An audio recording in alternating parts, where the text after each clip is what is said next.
함께 사도신경으로 우리의 신앙을 고백하겠습니다. 전능하사 천지를 만드신 하나님 아버지를 내가 믿사오며 그 외아들 우리 주 예수 그리스도를 믿사오니 이는 성령으로 잉태하사 동정녀 마리아에게 나시고 본디오 빌라도에게 고난을 받으사 십자가에 못 박혀 죽으시고 장사한 지 사흘 만에 죽은 자 가운데서 다시 살아나시며 하늘에 오르사 전능하신 하나님 우편에 앉아 계시다가 저리로서 산자와 죽은 자를 심판하러 오시리라. 성령을 믿사오며 거룩한 공회와 성도가 서로 교통하는 것과 죄를 사하여 주시는 것과 몸이 다시 사는 것과 영원히 사는 것을 믿사옵나이다. 아멘. 함께 부를 찬송은 찬송가 518장입니다. 찬송가 518장 기쁜 소리 들리니입니다. 518장 함께 찬양하겠습니다.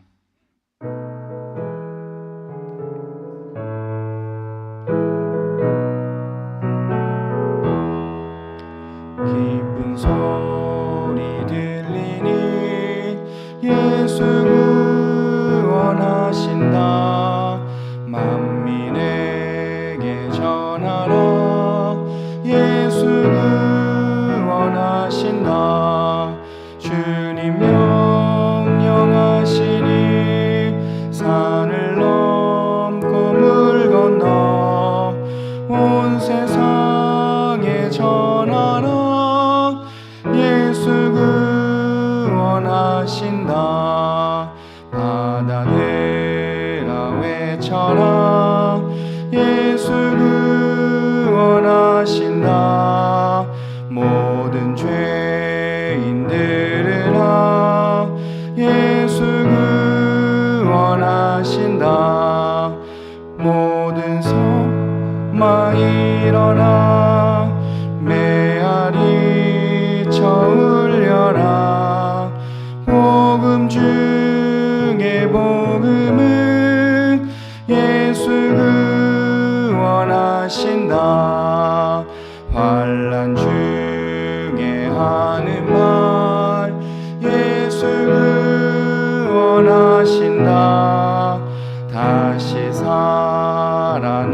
살아나시어 예수 구원하신다. 지은 죄로 인하여 슬픈 마음이 있어도 숨질 때에 내 할 말 예수 구원하신다. 바람들아 외쳐라. 예수 구원하신다. 기뻐하라 나라들 예수 구원하신다. 구원하는 복음을 산과 들에 전하라. 우리들의 승전가 예수 구원하신다. 아멘. 오늘 우리에게 주신 하나님 말씀은 요한복음 21장 2절에서 7절까지의 말씀입니다.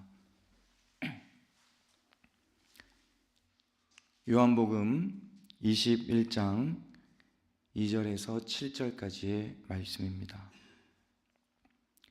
다 함께 한 목소리로 읽겠습니다. 시몬 베드로와 쌍둥이라고 불리는 도마와 갈릴리 가나 사람 나다나엘과 세베대의 아들들과 제자들 가운데서 다른 두 사람이 한자리에 있었다. 시몬 베드로가 그들에게 말하기를 나는 고기를 잡으러 가겠소 하니 그들이 우리도 함께 가겠소 하고 말하였다. 그들은 나가서 배를 탔다. 그러나 그날 밤에는 고기를 한 마리도 잡지 못하였다. 이미 동틀 무렵이 되었다.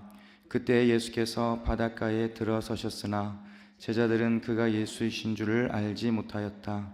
그때 예수께서 제자들에게 물으셨다. 얘들아 무얼 좀 잡았느냐? 그들이 대답하였다. 못 잡았습니다. 예수께서 그들에게 말씀하셨다. 그물을 배 오른쪽에 던져라.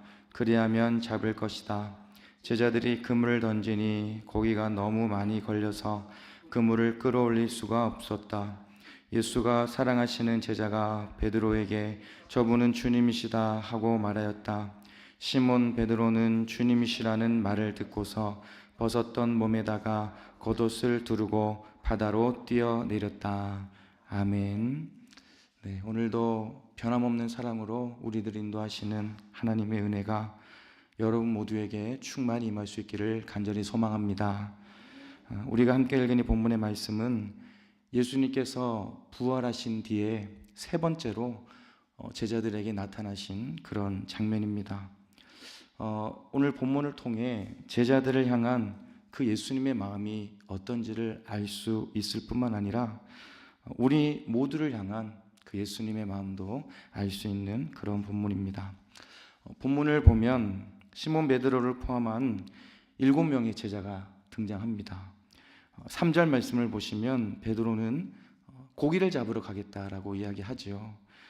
그리고 이 말을 들은 다른 제자들도 우리도 함께 고기를 잡으러 가겠다고 말하고 배를 타고 고기를 잡으러 나가게 됩니다.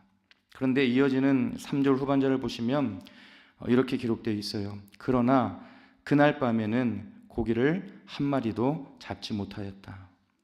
베드로를 포함한 7명의 제자들이 배를 타고 고기를 잡으러 나간 시간은 밤이었습니다. 당시 이 디베레아 바다에는 낮에 기후가 더워서 고기들이 물 밑에 내려가 있다가 밤이 되어서야 이제 수면 가까이에 올라왔다고 합니다. 그러니까 밤 시간이 고기를 많이 잡을 수 있는 시간이었다는 것이죠. 그래서 제자들은 밤중에 고기를 잡으러 나갔지만 결과는 어땠어요, 여러분? 한 마리도 잡지 못했다는 거죠. 그런데 여러분, 이어지는 4절 말씀은 이렇게 시작합니다. 이미 동틀 무렵이 되었다. 우리가 이 제자들이 밤 몇 시에, 정확히 몇 시에 고기를 잡으러 나갔는지는 알 수 없지만 언제까지 잡았다는 것입니까? 해가 떠오를 때까지, 그러니까 밤을 새면서까지 고기를 잡았다는 거예요. 그러나 결과는 한 마리도 잡지 못했다는 것입니다. 여러분, 당시 베드로를 포함한 7명의 제자들의 모습을 우리가 한번 생각해 보기를 원해요.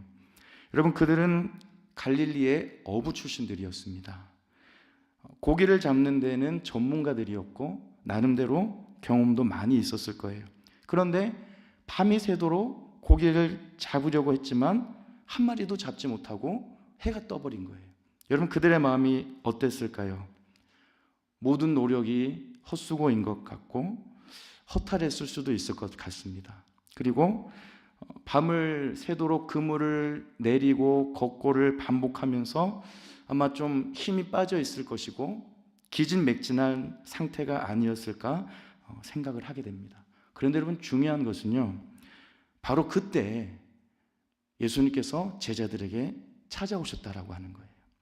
4절 말씀을 다시 보시면 이렇게 기록되어 있습니다. 이미 동틀 무렵이 되었다. 그때에 예수께서 바닷가에 들어서셨다. 여러분, 예수님께서 언제 제자들에게 찾아오셨습니까? 실패의 자리, 약함의 자리, 그리고 한숨의 그 자리에 예수님은 찾아오셨다라고 하는 거예요.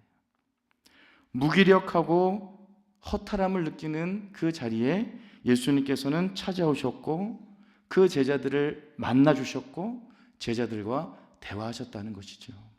저는 오늘 이 본문을 묵상하면서 베드로를 포함한 7명의 제자들의 모습이 나의 모습, 그리고 우리 모두의 모습이 아닐까 생각을 해보았습니다. 여러분, 우리들도 때때로 실패를 경험할 때가 있고 아픔을 경험할 때가 있습니다.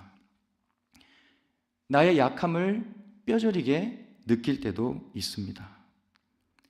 우리들의 몸과 마음에 힘이 빠지고 병이 들어서 일어날 기운조차 없을 때도 있습니다.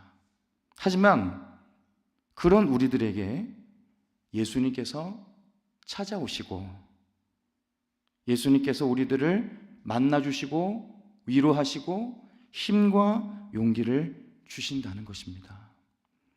우리들의 지난 인생을 생각해 보면 나의 힘과 나의 능력으로 내 모든 문제와 어려움들을 해결한 것이 아니라는 것을 고백할 수밖에 없을 것 같아요.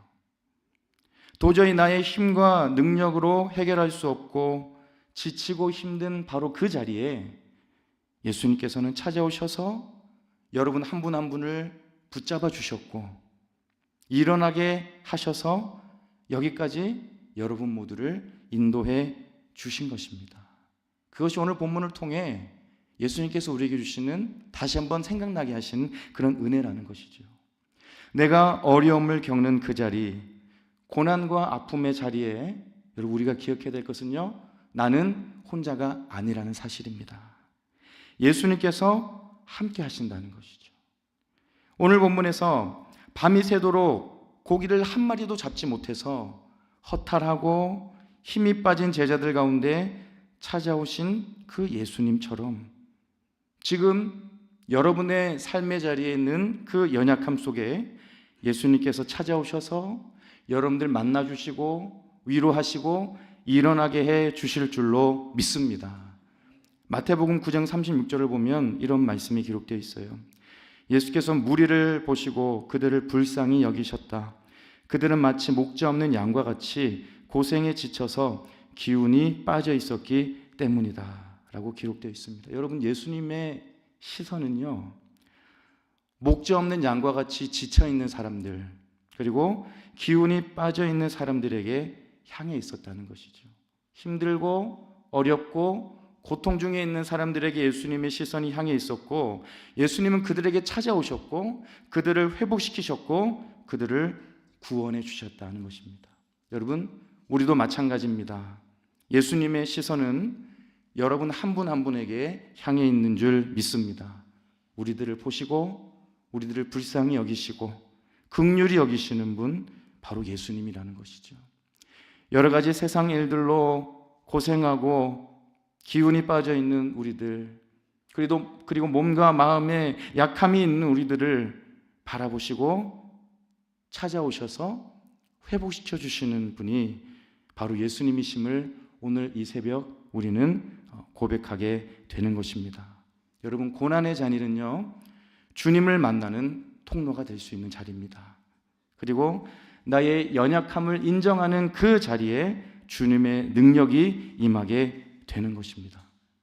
동틀 무렵까지 고기를 한 마리도 잡지 못해 허탈하고 힘이 빠진 제자들에게 찾아오신 예수님께서 저와 여러분 모두의 연약함 속에 찾아오셔서 힘을 주시고 위로하시고 회복시켜 주신다는 그 믿음을 가지고 살아가는 저와 여러분 모두가 될 수 있기를 바랍니다. 이렇게 밤새도록 고기를 잡지 못한 제자들에게 찾아오신 예수님께서는 우리가 읽어봤듯이 배 오른쪽으로 그물을 던지라고 말씀하십니다. 그리고 제자들이 그 말씀대로 그물을 던졌을 때 고기가 너무 많이 잡혀서 그물을 끌어올릴 수 없을 만큼 고기가 많이 잡혔습니다. 근데 바로 그때 제자 중 한 사람이 자신들을 찾아오신 그분이 예수님이라는 것을 깨닫게 됩니다. 우리 본문 7절 말씀을 보시면 이렇게 기록되어 있어요. 예수가 사랑하시는 제자가 베드로에게 저분은 주님이시다 하고 말했다. 여러분, 이 구절에서 예수가 사랑하시는 제자는 바로 요한을 말하는 것입니다. 요한. 사실 제자들은 자신들을 찾아오신 예수님을 이전까지는 알아보지 못했어요. 그런데 요한이 제일 먼저 예수님을 알아보고 뭐라고 외친 거예요? 저분이 주님이시다 라고 외쳤다는 거죠. 여러분, 요한이 저분이 주님이시다라고 외칠 수 있었던 것은 예수님을 처음 만났을 때의 기억을 요한이 가지고 있었기 때문입니다. 누가복음 5장에는 예수님께서 제자들을 부르시는 장면이 기록되어 있습니다. 여러분, 제자들을 처음 부르실 때에도 예수님께서는 그물이 찢어질 정도로 많은 고기를 잡게 하셨습니다. 요한은 자신을 제자로 처음 부르셨을 때 많은 고기를 잡게 하신 그 예수님의 모습을 기억하고 있었다는 거예요. 그래서 오늘 본문에 부활하신 예수님께서 다시 찾아오셨을 때, 그리고 많은 고기를 잡게 하셨을 때, 그 전에 많은 고기를 잡게 하신 예수님의 은혜를 기억할 수 있었고, 그래서 저분은 주님이시다, 저분은 예수님이시다라고 외칠 수 있었다라고 하는 것입니다. 예수님을 처음 만났을 때의 그 기쁨과 감격이 요한에게 살아나게 되었다는 것이죠. 여러분, 저와 여러분 모두에게도 주님의 은혜를 받았던 그 기억이 있을 것입니다. 그렇죠, 여러분? 그리고 예수님을 내가 처음 만났을 때의 기쁨과 감격이 여러분에게 분명히 있을 것입니다. 그 기쁨과 감격이 있을 거예요. 우리들은 그 은혜를 기억하며 살아가야 하고, 그리고 구원의 기쁨과 감격을 늘 고백하며 살아가야 하는 것입니다. 요한이 저분은 주님이시다라고 외칠 수 있었던 것은 예수님의 은혜를 기억하고 살았기 때문에, 그리고 구원의 기쁨과 감격이 살아났기 때문에 예수님을 다시 한번 저분은 주님이시다라고 외칠 수 있었다라고 하는 것입니다. 여러분, 우리가 은혜를 기억하지 못하고 구원의 기쁨과 감격을 잊어버리게 되면요, 예수님을 바라보는 눈이 어두워지게 되는 것입니다. 예수님을 바라보는 눈이 어두워지게 되면 세상을 향한 눈이 밝아지게 되고 사람을 향한 눈이 밝아지게 되는 거예요. 우리가 예수님을 바라볼 때 영원한 소망을 가질 수 있고 세상이 줄 수 없는 평안과 위로를 받으며 살아갈 수 있는 것입니다. 여러분, 우리들의 믿음의 길을 방해하는 것이 참 많이 있는 것 같습니다. 은혜를 기억하지 못하게 하고 때로는 불만과 불평하게 만드는 세상의 일들을 우리는 참 많이 경험하며 살아가는 것 같아요. 하지만 중요한 것은 누가 뭐라고 해도, 우리가 어떤 일을 경험한다고 해도 나를 향한 주님의 은혜는 변함이 없다는 사실입니다. 나를 향하신 주님의 은혜를 기억하며 살아가는 것이 영원한 기쁨이고 영원한 감사이고 영원한 행복이라는 것을 여러분 믿으며 살아갈 수 있기를 바랍니다. 그래서 여러분, 우리 모두가 은혜를 기억하며 살아갑시다.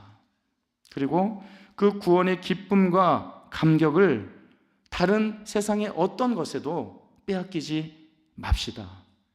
요한이 자신을 부르신 주님의 은혜를 기억하고 예수님을 알아보았던 것처럼, 저분이 주님이시다라고 외쳤던 것처럼 나를 부르신 주님의 은혜를 기억하고 그 구원의 기쁨과 감격을 고백하며 날마다 주님만 바라보며 살아가는 여러분 모두가 될 수 있기를 바랍니다. 이렇게 예수님께서는 제자들에게 찾아오셨고 요한을 포함한 제자들이 부활하신 예수님을 이제 알아보았습니다. 이제 예수님께서는 제자들을 위해 준비해 놓으신 게 있었습니다. 우리 마지막으로 9절 말씀 볼 텐데요, 우리 본문 9절 말씀 다 함께 읽어보겠습니다. 그들이 땅에 올라와서 보니 숯불을 피워 놓았는데 그 위에 생선이 놓여 있었고 빵도 있었다. 아멘. 여러분, 지금 제자들은 어떤 상태입니까? 밤새 고기를 잡았습니다.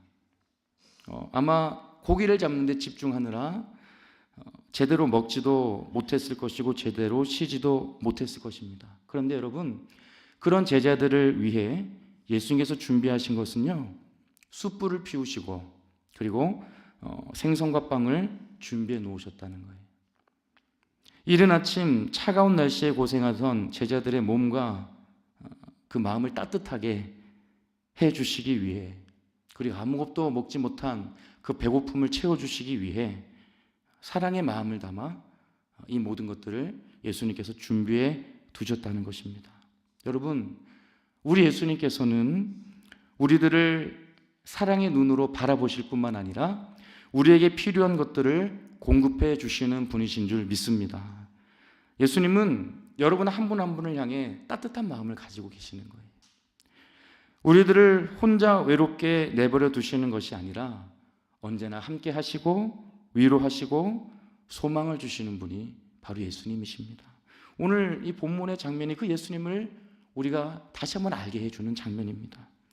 제자들을 향한 예수님의 그 따뜻한 마음이 저 여러분 모두에게도 동일하게 임하고 있는 것입니다.